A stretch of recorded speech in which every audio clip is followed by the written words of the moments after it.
ये उन दिनों की बात है जब मोहम्मद अली जिन्ना एक मारूफ वकील के तौर पर काम कर रहे थे।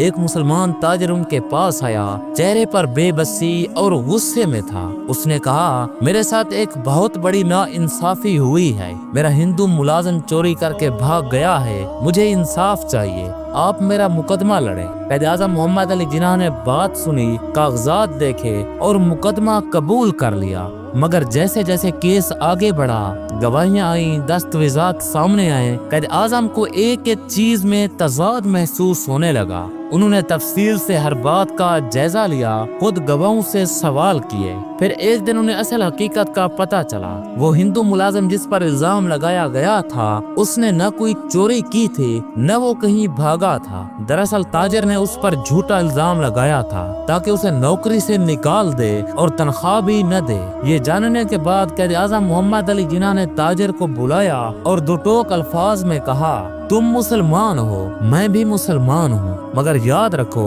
मैं झूठ के साथ खड़ा नहीं हो सकता। मेरा ज़मीर गवारा नहीं करता कि मैं एक बेगुनाह के खिलाफ मुकदमा लड़ूं, चाहे वो किसी भी मजहब से हो। नाज़रीन इकराम, कैद आज़म मोहम्मद अली जिन्ना ने फौरन मुकदमा छोड़ दिया और ताजिर को साफ इनकार कर दिया।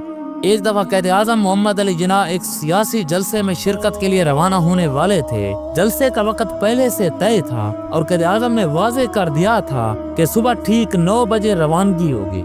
उनकी बहन मुहतरमा फातिमा जिन्ना भी उनके साथ जाने वाली थी, मगर ऐन वक्त पर वो कुछ देर से तैयार हो रही थी। गाड़ी वक्त पर आ चुकी थी। कैद आज़म मोहम्मद अली जिन्ना मुकम्मल तौर पर तैयार थे। उन्होंने घड़ी पर नजर डाली और जैसे ही सुइयां 9 पर पहुंची, वो बाहर आए और गाड़ी में बैठ गए। ड्राइवर ने हैरान लहजे में पूछा, सर फातिमा बीबी भी अभी अंदर हैं, क्या हम कुछ देर इंतजार कर लें? कैद आज़म मोहम्मद अली जिन्ना ने जवाब दिया, नहीं, वक्त किसी का इंतजार नहीं करता। जिसे मेरे साथ जाना है उसे वक्त पर आना होगा। और वो रवाना हो गए अपनी बहन को पीछे छोड़कर। ये वो लम्हा था जहां जज्बात के बजाय असूल गालिब आ गए।